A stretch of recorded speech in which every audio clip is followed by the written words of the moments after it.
కొత్త ప్రభుత్వానికి తెలంగాణ ప్రజాపెంటు రాష్ట్ర కమిటీ కొన్ని డిమాండ్స్తో కూడిన సూచనలు చేసింది. ఆర్టీసీ బస్సు విషయంలో ఆర్థికంగా ఉన్నవారికి కొన్ని నిబంధనలతో తొలగించాలని, అదేవిధంగా ఆటో కార్మికులకు ఉపాధి అవకాశాలు, ఉద్యోగ అవకాశాలు కల్పించాలని, అదేవిధంగా ప్రజాస్వామ్యంలో ఇంతకుముందు పెట్టిన నల్ల చట్టాలను మొత్తం ఎత్తివేయాలని, అదేవిధంగా ప్రజాస్వామికంగా ఉద్యమాలు చేస్తున్న వారు పెట్టిన కేసులను కూడా ఎత్తివేయాలని తెలంగాణ ప్రజాఫ్రంట్ డిమాండ్ చేసింది. మిత్రులారా, గత నెల 7వ తేదీన ఏర్పాటైనటువంటి ప్రభుత్వానికి తెలంగాణ ప్రజాఫ్రంట్ పక్షాన ఒక సూచన ఏమిటంటే, మేము ప్రజాస్వామ్యయుతంగా పరిపాలన చేస్తాం, ప్రజాస్వామ్యాన్ని పునరుద్ధరిస్తామని చెప్పేసి ఏదైతే పదే పదే ముఖ్యమంత్రి గారు చెప్పినరో ఆ మాట మీదనే ముఖ్యమంత్రి గారు నిలబడి పాలనను కొనసాగించాలనేది మేము ప్రభుత్వానికి, ముఖ్యమంత్రి గారికి గుర్తు చేస్తున్నాం.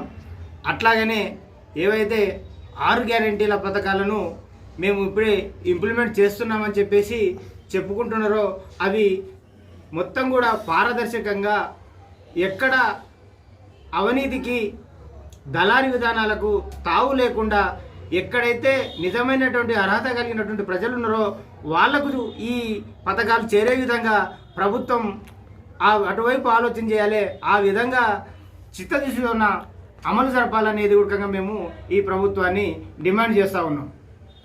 అయితే అన్న, ఇప్పుడు బస్సు ఫ్రీ ఉంది కదా స్త్రీలకు, దానిపైన మీరేమంటున్నారు? ఇప్పుడు దానివల్ల ఆటో జీవితాలు ఒకటి కుంటుబడినాయి. నెక్స్ట్ ఈ ప్రైవేటు సర్వీసెస్ ఉంటాయి, ప్రైవేటు బస్సులు అవి ఒకటి కుంటుబడినాయి. దీనిపైన మీరు ఏ విధంగా స్పందిస్తారు? అంటే అది మహిళలకు ఉచితంగా బస్సు సౌకర్యం అనేది ఒక మంచి పరిణామమే అయినప్పటికీ, ఏవైతే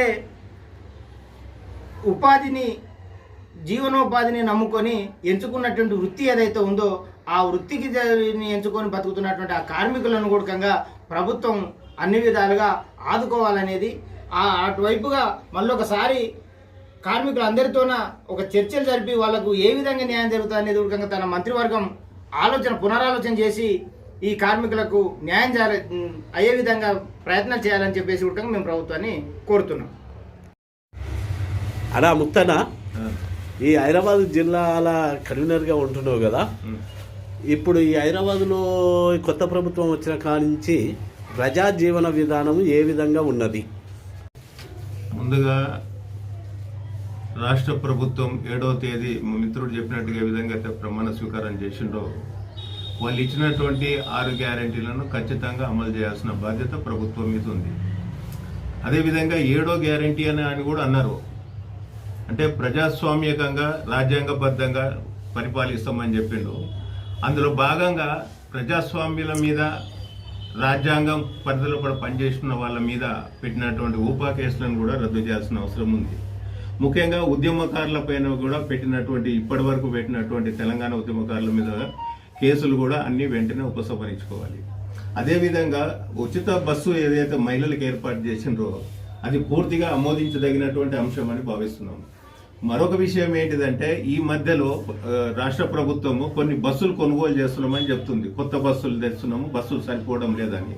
ఆ బస్సు డ్రైవర్లు కానీ, కండక్టర్లు కానీ ఇక్కడ ఎవరైతే ఆటో కార్మికులు ఉన్నారో అర్హులమైన వాళ్ళని, ఆటో కార్మికులని, డ్రైవర్లని ఆర్టీసీలో తీసుకోవాల్సిందిగా మేము కోరుతున్నాం.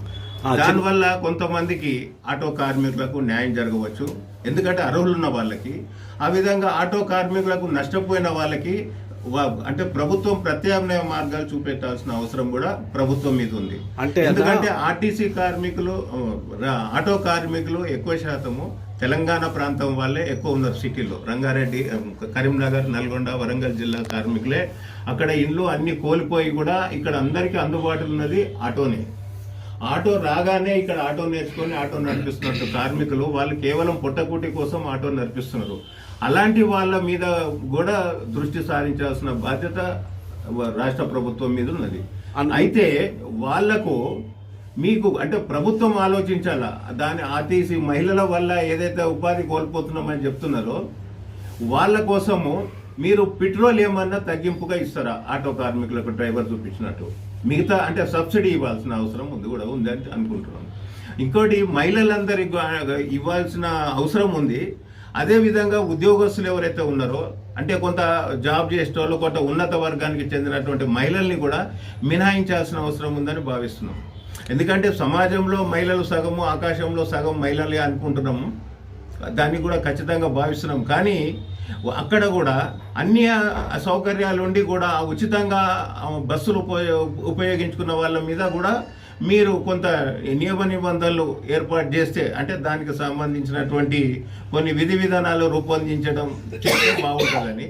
అట్లనే ఆటో కార్మికుల విషయంలో కూడా ట్రాన్స్పోర్ట్ వాళ్ళ విషయంలో ఏదైతే మీరు బీమా కల్పిస్తామని అంటున్నారో అట్లే ఇన్సూరెన్స్ సౌకర్యం కానీ మొన్న ట్రాన్స్పోర్ట్ వాళ్ళ మీద చేసినటువంటి సమ్మెలో భాగంగా అంటే ఇక్కడ ప్రభుత్వం ఎవరు సమ్మె చేసినా మిగతా వాళ్ళకి రేపు ఆర్టీసీ సమ్మె చేస్తే ఆటో వాళ్ళ మీద అంటారు. కాబట్టి ఆటో కార్మికులను కూడా ఆదుకోవాల్సిన బాధ్యత ఉందని తెలియజేసుకుంటాం. అయితే చిన్న విషయం అన్నా, ఇప్పుడు నువ్వు చెప్పిన విషయం ఉపాధి కొత్తగా వచ్చే బస్సులకు ఆర్టీసీ డ్రైవర్స్ను ఎంప్లాయ్మెంట్ ఇవ్వాలనే ఉద్దేశం మీరు చెప్తున్నారు, మంచి ఆలోచన. అయితే కొత్తగా వచ్చే బస్సులు ఒక 1000 బస్సులు ఉంటాయి. దగ్గర హైదరాబాద్లో ఆటో కార్మికులు ఒక 5000 మంది ఉన్నారు. వీళ్ళందరికీ ఏ విధమైన ఉపాధి కల్పించగలుగుతుంది గవర్నమెంట్? అయితే ఈ ఆటో డ్రైవర్స్ కూడా కనీసం 45 నుంచి 50 ఇయర్స్ ఎబోనే ఉన్న వాళ్ళు ఉన్నారు, కానీ యూత్ లేదు, యూత్ తక్కువ ఉన్నది. కాబట్టి వాళ్లకు మీరు ఏ విధంగా సూచనలు ఇవ్వగలుగుతారు? ఇప్పుడు ప్రభుత్వానికి మీకు సూచన రూపంగా చెప్తున్నారు కాబట్టి వీళ్ళకి ఏ విధంగా చెప్పగలరు? అయితే ఎక్కువ శాతము యూత్ కూడా ఉన్నారు ఆటో డ్రైవర్లు, ఎక్కువ చదువుకున్న వాళ్ళు, చాలా డిగ్రీలు ఇంటర్మీడియట్ చదువుకున్న వాళ్ళు చాలా మంది ఉన్నారు. ఉద్యోగ అర్హత ఉన్న వాళ్ళకు కూడా ఖచ్చితంగా ఉద్యోగ అవకాశాలు ఫస్ట్ ప్రయారిటీ ఇవ్వాల్సిన అవసరం ఉంది. అదేవిధంగా ఆర్టీసీలో కూడా ఉద్యోగాలు ఇవ్వాల్సిన అవసరం ఉంది వాళ్ళకి. కేవలం పట్టణంలోనే కాకుండా జిల్లాలలో కూడా వాళ్ళకి అక్కడ ఉన్న పరిస్థితులను బట్టి వాళ్ళకు కూడా అవకాశాలు ఇవ్వాలా. ఇప్పుడు ఈ బస్సులు కూడా సరిపోవు, వాళ్ళు తెచ్చే 1000 బస్సులు కూడా సరిపోవు. అయితే ఇప్పుడు ఎవరైతే రెంట్ తీసుకొస్తున్నారో ఆ బస్సులు కాకుండా బస్సులు ప్రభుత్వమే కొనుగోలు చేసి, ఇప్పుడైతే ఆర్టీసీని ప్రభుత్వ పరం చేసుకుంది కాబట్టి ప్రైవేట్ బస్సులను రద్దు చేస్తూ కొత్త బస్సులు కొనుగోలు చేస్తూ ఆర్టీసీ ఆటో డ్రైవర్లని భర్తీ చేయాల్సిందిగా కోరుతున్నాం.